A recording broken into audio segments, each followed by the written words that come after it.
Ma'am, alam mo actually, kanina pa kami ni partner Placido nagsasalita dito, wala po kasing ganda ng ngiti nila ngayon na nakita ka. Wow! Paano yung masasabing mga bias to mga to? Yan, ang supporter si Vicky Sara Yan! hindi bayaran. Yan, tama. Sigurado yan. At talagang nagmamahal sa bayan. Di po ba? Maraming salamat po sa pagdating dito. Nandito po ako para suportahan si VP Sara at si Attorney Lopez dahil ako po ay isang babae din na naging biktima ng bullying, harassment ng administrasyon. And katulad din po ng nakararami dyan na ibang biktima is hindi ho kami bayaran.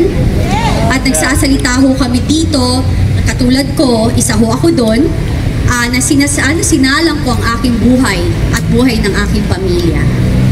Naway, magpatuloy po tayong sumuporta kasi karapatan po natin na ipaglaban ang ating karapatang pangtao. At ako po, ang hinihiling ko lang din po sa inyong lahat is wag niyo ho lang ding lahatin ang kapulisan at kasundaluhan na masama silang lahat. Hindi po.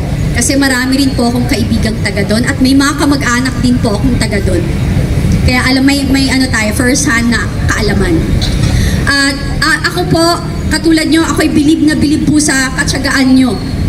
Sa, sa pagmamalasakit nyo na pumunta dito. Hindi po yan sa dami. Kundi po sa lakas ng loob, taus-pusong pakikibaka at pakikipaglaban. Kasi kapag taus-puso po ang ating intensyon, tayo po ay magwawagi, lalo na po kapag ang Diyos ang ating gabay. Yan. Yun po. So, tayo po, patuloy po tayong lumaban sa ating karapatan dahil tayo po ang nagpapasweldo sa kanila. Ang House of Representative is House of the People. Ang taxes po natin ang nagbabayad sa kanila.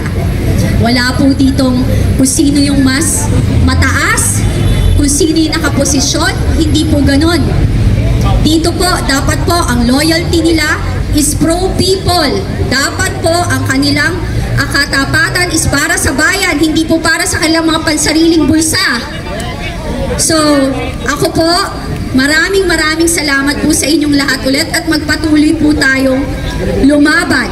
Lumaban sa tama at wag po tayo mawala ng lakas ng loob. Magpatuloy kasi alam ko po, mananalo tayo. Yeah! Magandang gabi and mahal ko po kayo and alam ko mahal natin ang isa't isa. God bless everybody. Ma'am, ang ganda ng ngiti nila nung sinabi mo mahal mo sila. I love you guys. Thank you, ang sisipag nay. Alam mo, ang nanay, yan talaga ang what do you call this? Ang ilaw ng tahanan. Oh, yung mga lalaki naman, ma'am, ang lalaki, tagapundi ng ilaw ng tahanan. Ang lalaki ang pundasyon. Pundasyon. Gumagawa ng tahanan, pero ang nag-maintain ang mga nanay. Tama. Pero ma'am, parang sa Senate at saka sa Congress, yung tagapundi yata ng ilaw ng tahanan. Ay, kasi may kilay na. Alam mo na. Joke. May kilay na rin sila. Alam niyo yun. So maraming salamat po at babalik po ako ulit. Tama. Actually, may sakit ako kaya nalita ko. Ano? Pwede isang tanong, Miss Kate. Sige, go. Ayan, Miss Kate, una. Mike. Sige, sabihin mo sa akin, sasabihin ko sa kanya. Ikaw na lang. Ayan, Miss Kate, una sa lahat, maraming salamat at nagpaunlak ka po rito ngayon. At sa amin po, in behalf sa mga kasama natin mga vloggers dito lahat, no? Ano po ang inyong bakit po kayo pumunta rito? Bakit po kayo lumabas? Despite na mukhang wala naman po kayong problema sa buhay. Again, ako ang iniisip ko na lang kasi 'di ba, sinabi ko naman to sa aking mga interview na trigger ako because I also like, especially now, nakita ko si Attorney Lopez na yung trauma, yung kanyang yung trauma na binigay sa kanya ng pambubuli, panghaharas kasi wala naman siyang ginagawang masama, rather than ginagawa lang niya ng tama ang kanyang trabaho, and dahil hindi nila makuha yung kanilang gustong sagot, ang House of Representative is harassing her and forcing her to say something na hindi naman kailangan or hindi niya talaga alam, you know? So ako, na-trigger, naalala ko ulit yung ginawa nila sa akin, na babae ako, mayaman sila, powerful sila, still, nag-iisa akong babae, may anak ako, 5 anak ko, 4 ang babae kong anak. Wala silang pakialam sa akin na saktan ako, ibuli ako, iharas ako, kunin yung mga properties ko and everything. Hindi ho ito paghihigante. Pero kailangan ko ikwento yung story ko for people to know na hindi ho to ngayon lang. Sanay ho silang mangganito. Kung ako ho, ginanito nila, paano pa po kayo? Wala po silang pakialam kahit sa atin. Ako, nakasama ko sila for 10 years. They don't care. Yung ginawa nila kay VP Sara, walang utang na loob. Diba? Yung po, walang utang na loob, walang malasakit. Ang malasakit nila, ano yung makukuha nila? Makukuha nila sa kaba ng bayan. Tama yun. Yun. Duterte! Duterte! Duterte! Duterte! Yun po. Okay na? Hi. Okay. Okay na? Sagot na lahat. Ano na? Ayan. Okay na. Hindi kasi magtatanong sana tapos hindi, tapos magtatanong sana kasi po na-starstruck sa inyo. Ayusin mo. Magandang gabi, Biscate Binag, Bisdak Pilipinas. Oh. Hello, may utang pa ako sa iyong interview. Ano? Nag-echo. Nag-i-echo lang. Biscate Binag, Yeah. ano po ang inyong mensahe? Ano po ang inyong mensahe sa lahat ng mga kababaihan sa ating bansa para ma-inspired po sila na sumama po sa ating pagkikibaka? Sa akin po, sa aking kapwa kababaihan, ang akin lang masasabi is kung kayo ay may pangarap na mabigyan ng magandang kinabukasan ang iyong magiging anak at mga apo, dapat po tayo ay maging asset bilang partner or asawa ng ating mga mapapangasawa, boyfriend or everything. How? Paano po tayo magiging asset? Kailangan po tayong matutong lumaban at makibaka sa buhay. Di po ba? Matuto tayong magtrabaho, kaya para kung ano man yung mangyari sa ating asawa, kaya nating buhayin ang ating pamilya. Ganon din po ang pakikibaka sa bansa, sa Pilipinas, sa ating bayan. Kailangan po matuto tayong ipaglaban kung ano yung tama, ipaglaban kung ano yung ating karapatang pangtao, ipaglaban natin ang ating karapatan bilang mamamayang Pilipino na nakatira dito sa Pilipinas at saka sa ating bayang mahal. Ganon lang po. Thank you.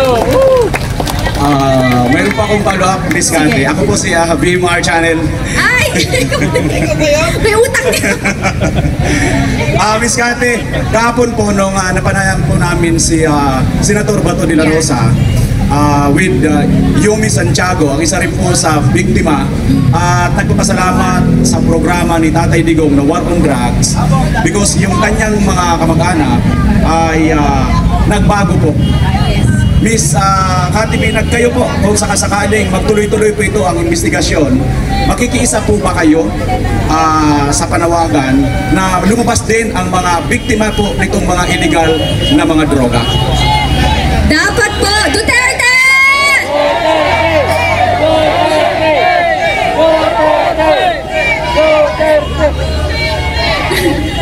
Nakakatuwa. Opo, makikiisa ako kasi ang pangit pong ang ginagawa nila ngayon is pinagtatanggol po nila ang mga pushers at saka mga drug addict and convicted criminals. Perfect example is di ko nga matawag na congresswoman si Castro. Diba? Naglalakad na convicted criminal. Tapos etong ating mahal na lawyer na nagtatanggol sa mga IPs, nagtatrabaho ng malinis. Gusto nilang ipakulong wala man lang kakaso-kaso. Anong ibig sabihin nun, di ba? It's a sign of bullying and harassment. At siya ay isang babae ang nakakatawa. Ikaw, Castro, kapal ng mukha mo. Dapat nakakulong ka. Kapal ng mukha mo. Kapal ng mukha! Kapal ng mukha! Diba? Kapal ng mukha! Kasi dapat, ang akala ko ba, ang kaliwa is pinagtatanggol niya ang mamamayang Pilipino. Bakit siya sinisira niya or binababoy niya ang mga tao na walang kalaban-laban at normal lang at walang posisyon, Then ako, lalaban talaga ako kasi kailangan malaman din nila sa mga biktima Ako naman, naniniwala ako na ang mga pushers and addict pwedeng magbago. Pero choice nila kapag nanatili silang pushers and addict at namerwisyo sila sa lipunan, di ba? Kaya maraming namatay, na rape ng addict, pusher, na, maraming pinagbentahan ng droga, kaya kumalat ang addict. Alam ko mahirap ang buhay, pero choice po natin pumili na magkaroon ng trabaho na matino at maayos. Miss Cathy, kasi sa group chat natin sa Die Hard nandoon ka. Nagtataka ako, kasi nasa mga ilang Zoom meeting kami with Cathy Binag. Nagtataka ako, bakit nakafocus kay Duterte, kay kay Attorney Lopez, yung issue. Hinahamon ko kayo, mga congressman, bakit hindi si Cathy Binag ang tawagin ninyo? Nang ilalabas ni Cathy Binag ang USB na hawak niya. Yes! Dapat yun ang tanong. Kasi, kilala ko si Martin. Kaya nga kinagulat ko yung kanyang pagbabago. Alam niyo ho, eto, ang pagkakakilala ko kay Martin, ang bait. Wala na now. Nagbago lahat. Nalulungkot ako. Kasi, alam nyo, ayan, yung mga kongresista dyan, sinira na nila ang future ng kanilang anak. Hindi lang sila, yung future ng kanilang anak, dadalhin ng kanilang anak yung ginagawa nila ngayon. Kala nila okay sila ngayon. Ilang taon lang ba tayo nabubuhay? Bukas makalawa, hindi nga natin alam di ba? So, yung protection nila is habang nakaposisyon sila, hanggang kailan yan? Di po ba? And lahat sa politics, sa politika, lahat ho ay temporary lamang. Wala hong permanente. And sa ginawa nila, sinira nila yung kanilang pagkatao. Dapat naway, lalo yung matatanda dyan. Huwag na tayo magpaka-plastic dito. Alam nyo, total si Abante ginamit niya ang Panginoon. Nakikita ng Diyos lahat kung ano ang katotohanan. Yung nangyayari yung masasama ngayon, sa totoo lang, kagustuhan ni Lord to. Para po makita talaga natin kung ano yung totoong nangyayari sa ating bansa. Mataas na bilihin, bagyo, yung flood control projects. Alam mo, eto pa, kine-question nila ang confidential fund. Lahat ng politician ay nagtatrabaho sa gobyerno ay may confidential fund. So ang hamon ko sa Quadcom, buksan natin ang libro ng lahat. Lahat na may confidential fund, buksan natin.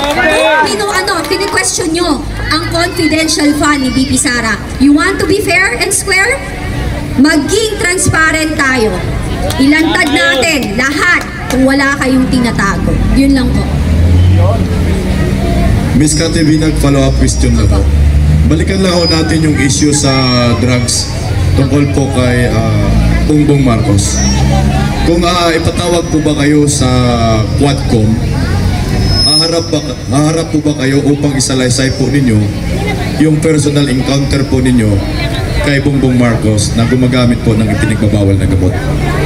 Haharap ako, pero hindi ako pipirma ng, waiver. You know why? Because I know for a fact na yan ang gusto nilang mangyari. Makokontempt ka, bababoy. Hindi ako takot sa baboy yan, nababoy ako for 10 years po. Pero lalaban ako ng harapan. Pag sinigawan ako, sabihin ko, wala kayong karapatang sigawan ako. Wala kayong karapatang sigawan ako. Hindi ako pumunta dito para bastusin niyo. Yan ang maisog! Diba? Yun po yun. Kasi nasira ho ang Kongreso sa ginagawa nila. Hindi naman ho lahat ng kongresista. Nandyan nga po si Congressman Marcoleta. Diba? Nagsusupport nga, nagagalit sa ginagawa nila. Pero, ang akin, ang hamon ko sa mga kongresista, tumayo po kayo. Magkaroon ho kayo ng backbone at mga bayag. Sa mga kababaihan, maging babae ho kayo.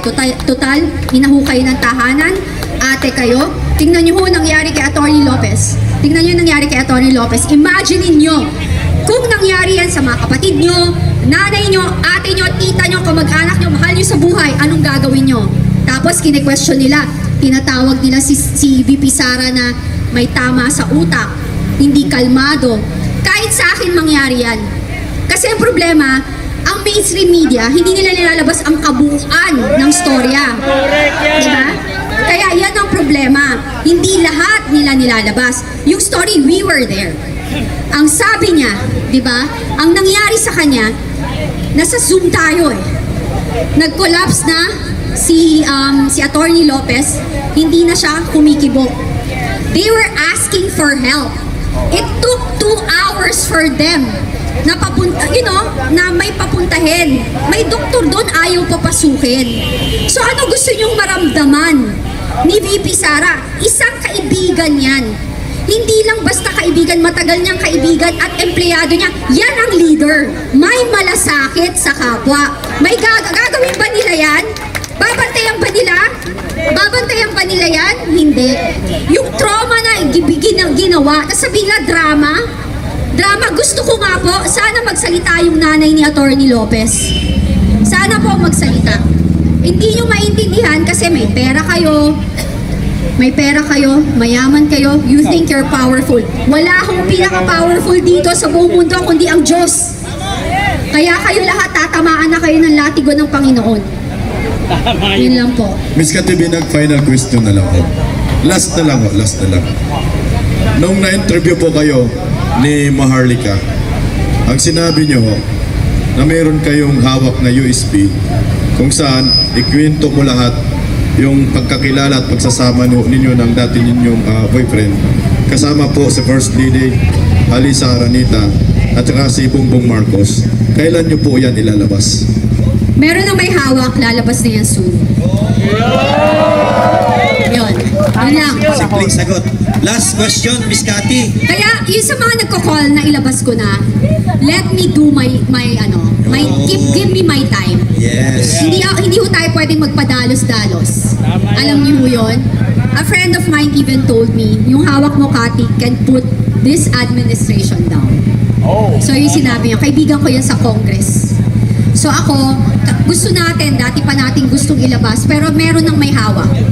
Meron ng may hawak. Okay. So last question, Miss Cathy Binag. Galing po ito, walang iba kundi kay Placido Piloso po. Okay, Placido. Ay, Miss Cathy, magandang gabi po. Magandang gabi. Alam niyo mga kababayan, dahil po sa tapang ni Miss Cathy Binag, palakpakan muna po natin.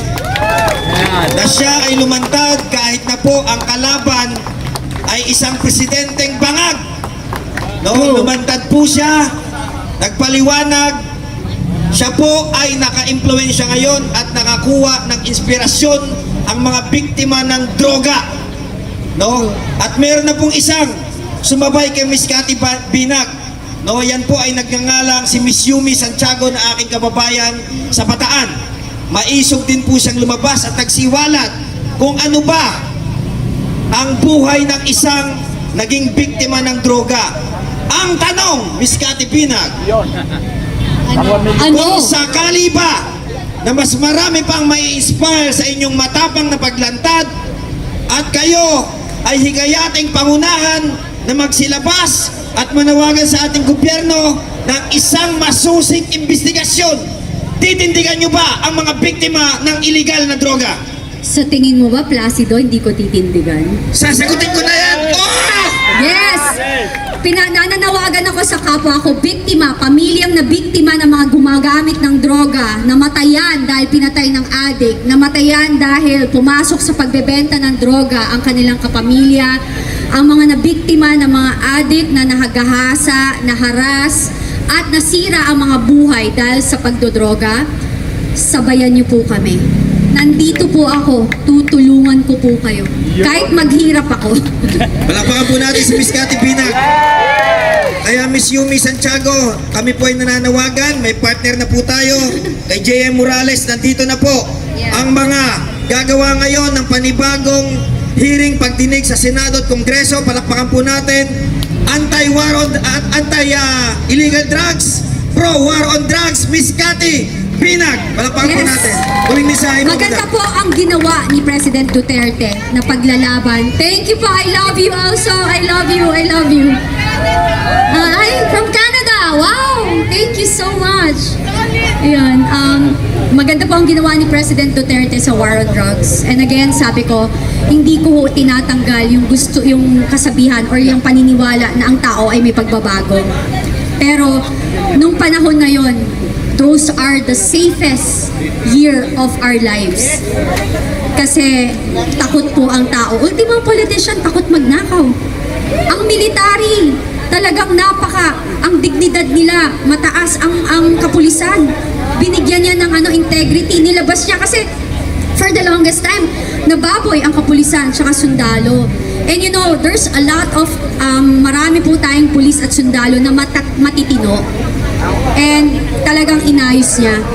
And kaya ako, you know, sometimes bakit mo pinagtatanggol yung pulis at sundalo? Kasi ako naniniwala, hindi lahat. Ginagawa lang nila yung trabaho nila, pero pag dumating ang panahon na kinailangan talaga nilang lumaban para sa atin, they will do it. I believe in that. Kasi ano nila yan? Yan ang kinasinumpaan, tungkulin. Ganun po sila. Maniwala po kayo, magbigay lang po kayo ng konting pasensya sa kanila kasi you know, ang hirap din po ng kanilang kalagayan. Pero sa patuloy nating pagdadasal at paniniwala sa Panginoon na ang kasamaan ay hindi mananalo sa kabutihan, tayo po ay mananalo. Di po ba? Yun lang po. God bless everyone and good night. Kati Binag, nasa tabi kami, nasa tabi mo kami. Thank you sa suporta po. God bless, guys. Okay, publicly announce anytime. Lahat, baka ilang minuto lang mula ngayon, we try to reach out. Sinusubukan namin i-contact ang ating mahal na VP Inday Sara upang marinig nyo ang kanyang mensahe.